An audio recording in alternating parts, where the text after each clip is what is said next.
मैंने ये शो का थोड़ी शुरुआत का भी क्लिप देखा हुआ था मैच से पहले का।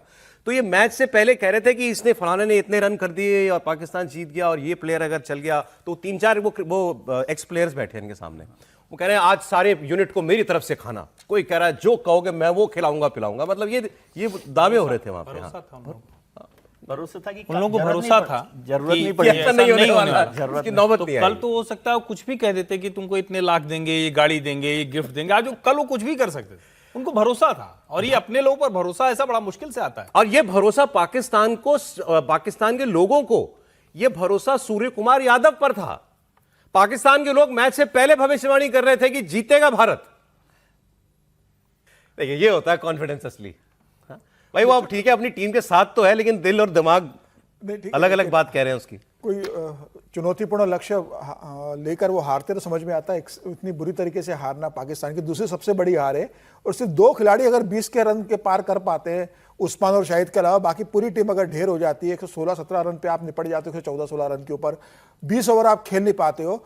और भारत से आप कहते हो कि हम भारत को मतलब धूल चटा देंगे। मुझे लगता है कि भारत को पाकिस्तान से खेलना नहीं चाहिए। भारत की जो बी टीम रहती है रणजी ट्रॉफी खेलने वाली, वो टीम से पाकिस्तान खेले तो लगता है थोड़ा कुछ बराबरी का मुकाबला होगा। कहां भारत और कहां पाकिस्तान क्रिकेट के मामले में कोई मुकाबला नहीं है। जिस तरीके से बाकी जगह भारत पाकिस्तान का मुकाबला नहीं है, जैसे भारत जितना आगे बढ़ चुका है तमाम क्षेत्रों के अंदर और पाकिस्तान लगातार पिछड़ते जा रहा है, वैसा ही क्रिकेट में कि कहां भारत पहुंच चुका है और कहां पाकिस्तान है। और पाकिस्तान तो टूर्नामेंट से बाहर होने की स्टेज में, अगला मैच हार जाएगा जिस तरीके से वो नामीबिया से खेल रहा है इसको। नामीबिया से खेलना है, तो जिस हिसाब से खेल रहा है तो हो सकता है कि नामीबिया पाकिस्तान को हरा दे और स्तर बांध के पाकिस्तान। मैं एक बात हमेशा कहता हूं, देखिए इंडिया पाकिस्तान के मैच में कि अभी ये हार के पिट के बाहर अभी पिटा है, अगर ये किसी तरह और सुपर 8 वगैरह में आगे आ गया, मतलब अगर डेथ मैचेस में अगर इंडिया के सामने आया ना, तो मैं तो नहीं चाहता दोबारा आए। एक बार जीत गए आप, ठीक है, अब आप टूर्नामेंट अपना अलग चलाओ टूर्नामेंट। नहीं, हम तो चाहेंगे सर ये बाहर होनी चाहिए, बार-बार आए, बार-बार पिटे सर। ये बाबर आजम, पाकिस्तान में बाबर आजम को ऑल टाइम ग्रेट्स में गिना जाता है एज ए बैट्समैन। हाँ, मतलब सचिन तेंदुलकर की कैटेगरी में वो लोग मानते हैं है कि वो क्या, मैं नहीं उस पर कमेंट करता। तो बाबर, वो मैं आपसे कह रहा था ना, शर्तें लग रही थी खाना खिलाएंगे, तो वो बाबर आजम को ही लेके लग रही थी कि बाबर मैच जिताएगा और बाबर मैच जिताएगा तो हम यूं कर देंगे, तो हम यूं कर देंगे।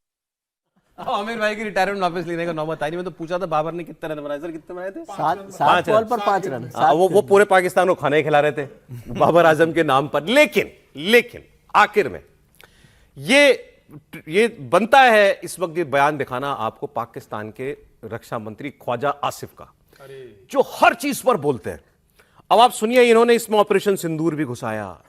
हाँ, क्या किया था हम ऑपरेशन सिंदूर में पाकिस्तान ने, और वही करेगा वो क्रिकेट के मैदान पे। तो बिल्कुल ठीक कह रहे थे आप ख्वाजा साहब, वही किया पाकिस्तान ने जो ऑपरेशन सिंदूर में किया था। सुनिए, ये मेरी दुआ होगी कि पाकिस्तान जीते और 25 करोड़ आवाम जो है वो will be on the edge कि पाकिस्तान जो है उसको अल्लाह फतह, जिस तरह हमने जंग के मैदान में जो है उनको फतह पाई है, इसी तरह हम जो है क्रिकेट के मैदान में फतह पाई है। और हमने ये फतह अभी थोड़ी देर 2-3 दिन पहले जो है जो आईसीसी की दौड़ लगवाई है हमने, ये भी हमारी फतह है, बांग्लादेश की और हमारी जो है। इन्होंने अपनी अलग डिक्शनरी लिखी हुई है, उसमें विक्ट्री, फतेह, इसके अलग अलग मतलब हैं। मुझे तो यही लगता है। अब उन्होंने कहा ऑपरेशन सिंदूर में हमने हराया था, शिकस्त दी थी, और मैच में भी वही हुआ। तो मैच में वही हुआ जो ऑपरेशन सिंदूर में हुआ था, आप ऐसे ही पिटे थे उसमें भी। अच्छा, फिर वो कह रहे हैं कि ये जो हमने अभी आईसीसी की दौड़ लगवाई, ये भी हमारी जीत थी। आईसीसी की दौड़ लगवाई तो तुम्हारे लोग यही तो कह रहे हैं कि नहीं खेलते, एक बार बोल दिया था नहीं खेलना तो ना खेलते। और मैं तो बांग्लादेश का सोच रहा हूं, जिसकी चिट्ठी लेके पाकिस्तान आया था कि खेल लेना चाहिए, लेकिन उसकी नाक अलग कटवाई।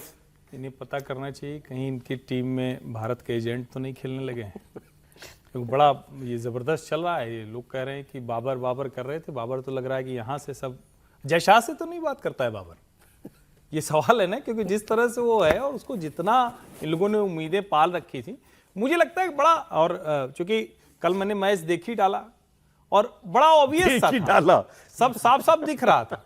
मतलब कुछ उसमें 1 सेकंड के लिए भी ऐसा नहीं लगा। हाँ, जब अभिषेक शर्मा आउट हुआ तब लगा कि ये कुछ गड़बड़ हो गया क्या, लेकिन आउट हुआ और दूसरी गेंद से छक्के पड़ने शुरू हो गए। ईशान किशन ने ऐसे पिटाई कर दी। तो मुझे लगता है एक तो उनको अपने एजेंट्स का थोड़ा ख्याल रखना चाहिए कि हमारे वाले एजेंट उनके हाथ तो नहीं पहुंच गए क्रिकेट टीम में, डिफेंस में, क्योंकि वो जो कहते हैं सब जगह शिकस्त शिकस्त वो कहते हैं, लेकिन होती उनकी ही। चले, हमारी जो टीम है उसका जो पराक्रम है उसको मत कमजोर कीजिए। नहीं, वो तो हमारे लोग तो जो कर रहे हैं वो कर ही रहे हैं, हम तो उनके लोगों की बात कर खेल रहे हैं। था हमारा। इमोशनल हो जाते हैं, जैसे इंडिया पाकिस्तान में इमोशनल मैच।